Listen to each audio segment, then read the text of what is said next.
ദുഃഖമില്ലാത്ത ജീവിതം സാധ്യമാണ്.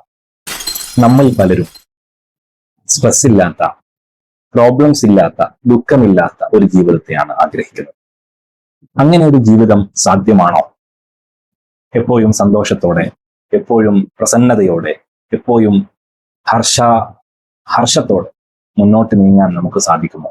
ഈ വീഡിയോയിൽ അതിനെപ്പറ്റിയാണ് നമ്മൾ സംസാരിക്കുന്നത്. ഇത് നിങ്ങൾക്ക് ജീവിതത്തിൽ തീർച്ചയായും വലിയൊരു ഉൾക്കാഴ്ച സമ്മാനിക്കുന്നതാണ്. നിങ്ങളുടെ അഭിപ്രായം ഇപ്പോൾ തന്നെ കമന്റ് ചെയ്യുക. വീഡിയോ ഇഷ്ടമായാൽ സുഹൃത്തിന് അയച്ചു കൊടുക്കുക. ദുഃഖം എന്നത് ആരും ഇഷ്ടപ്പെടുന്നില്ല. ഫെയിലിയർ, ഭയം, പരാജയങ്ങൾ തുടങ്ങി ജീവിതത്തിൽ നമ്മൾ നേരിടുന്ന പ്രയാസഘട്ടങ്ങൾ ആരും ഇഷ്ടപ്പെടാത്ത കാര്യമാണ്. എന്നാൽ ഇത്തരം പ്രയാസങ്ങൾ അള്ളാഹു നമ്മെ ഉപേക്ഷിച്ചു എന്നതിൻ്റെ അടിസ്ഥാനമല്ല, തെളിവല്ല. പ്രധാനമായി മനസ്സിലാക്കേണ്ടത് നമ്മൾ ഒരു മനുഷ്യനാണ് എന്നതിൻ്റെ തെളിവാണ് ജീവിതത്തിൽ സംഭവിക്കുന്ന ദുഃഖങ്ങളും സന്തോഷങ്ങളും പ്രയാസങ്ങളും ബുദ്ധിമുട്ടുകളും എന്നത്. രണ്ടാമതായി നമ്മൾ മനസ്സിലാക്കേണ്ടത് ജീവിതം, ഈ ലോകത്തെ ജീവിതം ഒരു സ്വർഗതുല്യമായിരിക്കില്ല. ഇതൊരു സ്വർഗമല്ല. സ്വർഗം ജീവിതത്തിന് ശേഷം, നരകം ജീവിതത്തിന് ശേഷം. അപ്പോൾ ഈ ജീവിതത്തിൽ പ്രയാസങ്ങൾ ഉണ്ടാകും എന്നതാണ്.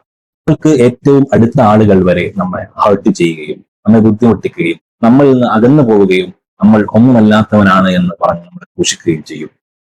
സുന്ദരമായ ഒരു ജീവിതം നടന്നു നീങ്ങുന്ന സമയത്തായിരുന്നു റസൂൽ സല്ലല്ലാഹു അലൈഹി വസല്ലം തങ്ങൾ സത്യം വിളിച്ചു പറഞ്ഞതിന്റെ പേരിൽ സ്വന്തം കുടുംബക്കാർ വരെ ആട്ടി വായിക്കുന്ന ഒരവസ്ഥയിലേക്ക് എത്തിച്ചേർന്നത്.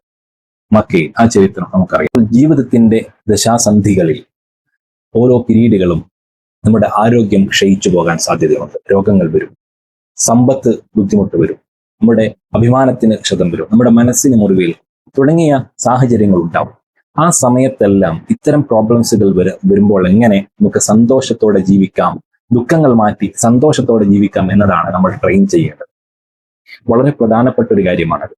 ഞാൻ നേരത്തെ പറഞ്ഞതുപോലെ ജീവിതത്തിൽ ദുഃഖങ്ങളും പ്രയാസങ്ങളും ഉണ്ടെങ്കിൽ പോലും അവിടെ നമുക്ക് ഒരു സന്തോഷം കണ്ടെത്താൻ സാധിക്കും. കാരണം എന്താണ്? ചിലപ്പോൾ നമുക്ക് വരുന്ന പെയിൻ എന്നത് നമുക്ക് നല്ലതിനായിരിക്കും, ചിലപ്പോൾ വലിയൊരു വിജയത്തിന് മുന്നോടിയുള്ള പ്രയാസങ്ങളായിരിക്കാം, ചിലപ്പോൾ അള്ളാഹു നമ്മളെ ടെസ്റ്റ് ചെയ്യുന്നതായിരിക്കാം. അങ്ങനെ ഒരുപാട് രഹസ്യങ്ങൾ ഇത്തരം പ്രയാസങ്ങൾക്കും പെയിനും പിന്നിലുണ്ടാവും എന്നതാണ്. അവിടെയെല്ലാം മന്ദസ്മിതം തൂകി അതിനെല്ലാം അക്സെപ്റ്റ് ചെയ്ത് മുന്നോട്ട് പോകുമ്പോൾ നമുക്ക് പ്രയാസം കിട്ടും. പക്ഷെ ഒരു കാര്യം നമ്മൾ മനസ്സിലാക്കേണ്ടത്, നമ്മുടെ ആറ്റിറ്റ്യൂഡ് നമ്മുടെ ദുഃഖത്തിലേക്ക് എത്തിക്കുന്നു എന്നതാണ്. ഉദാഹരണത്തിന് നമ്മൾ സോഷ്യൽ മീഡിയ എടുത്ത് നോക്കുമ്പോൾ സെലിബ്രിറ്റിയുടെ ലൈഫ്, അവർക്ക് ജീവിതത്തിൽ എപ്പോഴും സന്തോഷം എന്നൊരു തോട്ടാണ് നമ്മുടെ ഉള്ളിലേക്ക് വരുന്നത്. അങ്ങനെയാണോ? തീർച്ചയായും അല്ല. അവരുടെ ജീവിതത്തിൽ ആങ്സൈറ്റിയും ഡിപ്രഷനും തുടങ്ങി ആരോഗ്യപരമായ കാര്യങ്ങളും എല്ലാം ഉണ്ട്, എല്ലാ മനുഷ്യരെ പോലെയും. പക്ഷേ ഈ ഒരു ഇല്യൂഷൻ, ഈ ഒരു ട്രെൻഡിന്റെ കാലത്ത് നമ്മുടെ മനസ്സിലേക്ക് തോന്നുകയാണ് ഞാൻ മാത്രം പ്രയാസം പറയുന്നത്. അത്തരം നമ്മുടെ ആറ്റിറ്റ്യൂഡിനാണ് പ്രശ്നം. നമ്മൾ ഉള്ളിലുള്ള സന്തോഷം നമുക്ക് കണ്ടെത്താൻ സാധിക്കുന്നില്ല എന്നിടത്താണ് അതിന്റെ പ്രശ്നം വരുന്നത്. അപ്പോൾ ഇത്തരം എല്ലാ സാഹചര്യങ്ങളിലും സന്തോഷം കണ്ടെത്തുക എന്നതാണ് നമുക്ക് ചെയ്യാൻ പറ്റിയ ഏറ്റവും പ്രധാനപ്പെട്ട കാര്യം. നമ്മൾ ജീവിതത്തിൽ വിജയിച്ച മഹാന്മാരുടെ ജീവിതം എടുത്തു പരിശോധിക്കുമ്പോൾ മനസ്സിലാവുന്ന കാര്യം അതാണ്. നമ്മുടെ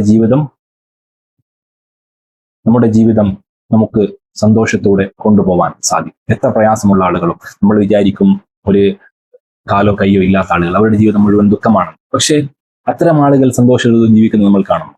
അങ്ങനെ നമ്മുടെ കാഴ്ചപ്പാടിൽ പ്രയാസം അനുഭവിക്കുന്നു എന്ന് നമ്മൾ തോന്നുന്ന ആളുകൾ സുന്ദരമായി ജീവിക്കുന്ന നിരവധി ഉദാഹരണങ്ങൾ നമുക്ക് കാണാൻ സാധിക്കും.